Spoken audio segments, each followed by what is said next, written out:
and we are live. More Cognito here on ILP Podcast, Insider Gaming, LimiterGaming.net at Tokyo Game Show 2025. And who are these fine gentlemen here to discuss Planet of Lana 2? One of my favorite games, Planet of Lana, by the way, discovered in Game Pass. Absolutely amazing game. But let's start with you. Who's this fine gentleman in the realm of Tokyo Game Show?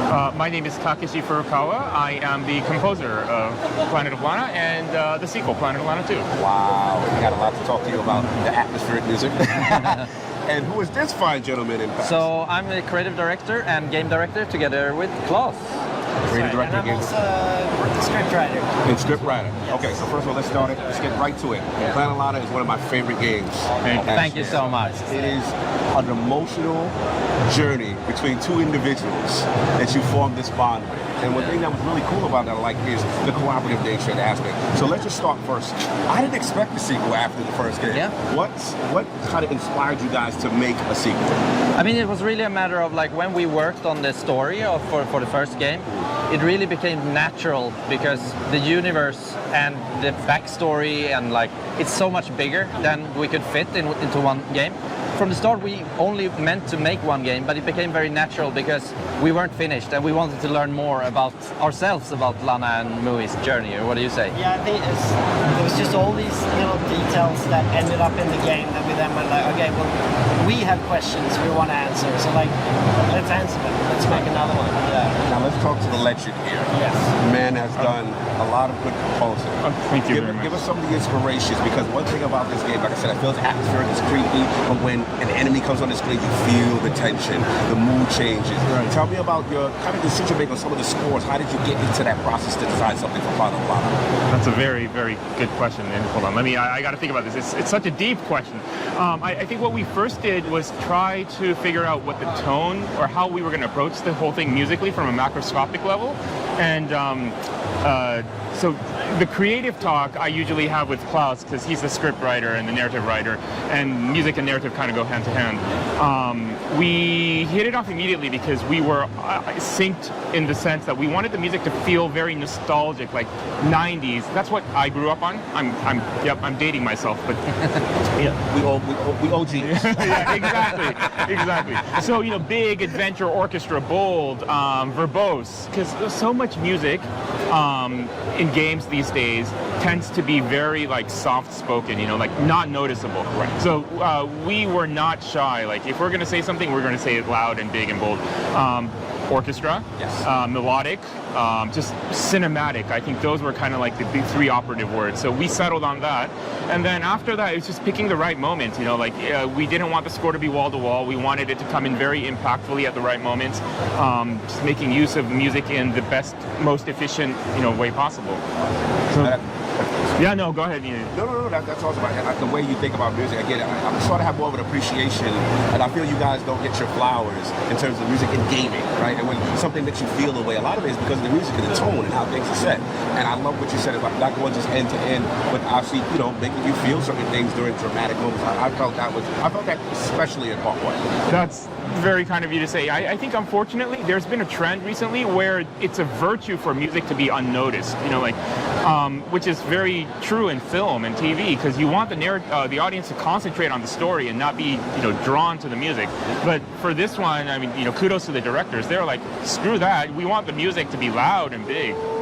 So loud and big in part two. So let's start with you, Klaus. As far as this is a very emotional journey, this first game. It should have made me cry there. There's a couple times you made me tear up in this game, so I thought some things were happening. But let's talk about now, I know you don't want to spoil too much, but can we at least talk about the premise of 2 and just like maybe the journey, how this is starting now with Lana and Mui? Sure. Some time has passed from the first game in the second game, and we joined Novo and Lana and her sister in a time of great upheaval and change. And this technology that was introduced in the first game is part of everyday life now, sort of thing. And there are a lot of different tribes on Novo, and all the tribes use the technology in different ways. And most notably, there's a new tribe on the rise called the Dijingala, and they sort of use it for their own selfish purposes, like mining exploitation. Like they're really going all in on like modernizing and becoming modern as fast as possible with this technology. And then the first thing that happened, one of the first things that happened is that Lana's little niece, Anwa, gets caught in the crossfire of this sort of mining exploitation. Okay. And then that's what sets the story off. Lana and Marie has to We start our new head out journey. yet again and set things right. Yeah. Now, as far as you added, like, what are some of the things that we can look out for in part 2, or some things that you added into 2 that players that may be familiar and unfamiliar with the game will get acclimated to as they start this new journey? Yeah, I mean, we're so excited because, I mean, Planet of Lana was our first game as a studio, and we learned so much as a team, and we matured so much. So honestly, I think like we've improved on everything. So the game design and the puzzle design is very much Bring the improved. puzzles back. Yeah, so and we're really trying to strike that balance between not doing too hard puzzles, but keeping them challenged in the right way. You know, finding that balance. And there's new exciting ways to collaborate with Mui. So she has new special abilities where she can like take over creatures, so you can become the creature. Okay. And we think that adds a lot of fun variability to the gameplay. And then you can point Mui all across the screen now, which also allows for more intense like stealth collaboration scenes and stuff like that. So we're really excited about that. And as well, Lana is much more agile this time around. So she's more responsive, she can run fast, and she can like run and slide, and she can jump on walls and stuff like that. So all that together, we think like this is the game that kind of the first game was meant to be. Yeah. That's awesome, man. It's good to see this type of, extension of these ideas and now manifested to a sequel. Yeah. What was some of the learnings and the feedback that you guys got from the community in general after playing the first game? Yeah. So I mean, it was a lot of that, I think. I mean, one thing is that a lot of people thought the game was too short. So actually, this game is double the length of the first game. And it's not just because we wanted to make a longer game. It's like because this story is more like it's bigger. More nuanced. Yeah. Nice. And engine-wise, as far as on console, what are we using engine-wise? Unity. Still Unity. Okay. Unity. Okay. Yeah, and this time around we're sim shipping the game on all platforms. It's out on Switch 1 and 2 and PlayStation 4 and 5 and Steam. So yeah, and Xbox of course. Xbox Game Pass Day 1 as well. Oh, Game Pass again? Yes. That's how I discovered the game. To be honest. And so many people did as well. Yeah. It's so awesome. It was so exciting to see the announcement. Right? Yeah. I'm just like, wow, this is cool to see you guys get another shot at it and obviously gain, I'm assuming, success. Yes. Moderate success, Yes. at least, to see the game come back. Now, again, from perspective from a music standpoint, I don't want you to spoil, but what do you think from part 1 to part 2? What did you bring into 2 that's maybe different from part 1 from a musical standpoint? I think there are a couple of new biomes, so that means new themes, new colors meaning new instruments that we did not use in the part 1. But the main foundation of the score, though, is still themes and motifs that we've set in the first game. Gotcha. So that aspect has been expanded as well, and it's actually, it's every composer's dream to be able to score a sequel using his or her own themes, because not everyone gets to have a chance to do that in their career. Yes. So that's awesome. That is awesome. Well, I'm excited. How close are we to release? How long have been in development, and how close are we to release? So we started development straight after the release of the first game. Okay. Yeah. It's going to be released early next year, so it's not far off. So we're really excited about that. And so it's going to be like 2.5 to 3 years, in development. Yeah. That's awesome. So again, we don't have a date just yet, but early. Yeah. We're not ready yet. We're going to let them cook a little bit. Yeah.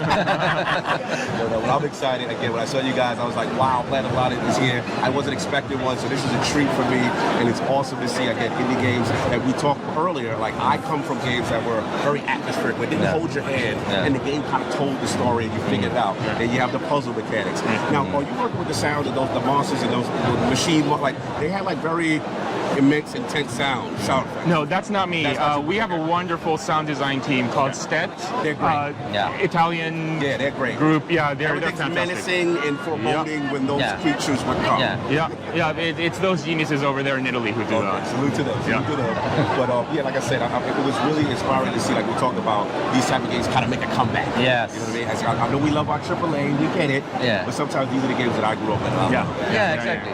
and like a modern version of it. So like I said, like we're very inspired by Another World and those old cinematic platformers, and then of course like Inside and Limbo. But we're really making a modern cinematic platformer that's made for these times. So we were very very excited about that. Final question to movie fans. Yes. You have a huge movie contingent there. Yeah. I gotta grab you. Yeah. And this one here as well. You missed the big one. Oh, we got big movie. We got big movie. Oh, This is life-size movie. okay, but we've been eating. Shout out to Bowie. This is the guy. This is one of my favorite characters. And like I said, I just love the synergy between Lana and the cooperative. It's a unique mechanic, and the way so more puzzles. Yeah. More puzzles. More any chase sequences. I love the chase sequences. Yes, there are action sequences. Yes. We got action. We got chases. Yeah. An absolute pleasure. It's all about the variation, right? With puzzles, stealth, and action scenes, and big cinematic moments and story beats, and it's all coming One final together. question I forgot. Children of the Leaf. I know you don't want to spoil too much. I think you're just gonna have to figure that out yourself. You're just gonna have to figure that out yourself. All right, you're here for it. Again, ILP Podcast. Absolute pleasure. Thank you guys so much. Thank you very much. The Lord of Sound, the game Thanks so directors much. of one of my favorite games, product of Lana 2. Make sure you go support. And where can they find out the information if they need to go? Yeah, so planetolana.com, and please go and wishlist on Steam. It helps us a lot, and game coming out very soon. We're going to save Louis, Lord Cognito here, ILP Podcast, Insider Gaming, Lords of Gaming that here at Tokyo Game Show 2025, product of Lana 2, Children of the Leaf. Make sure you go check it out. We'll be back.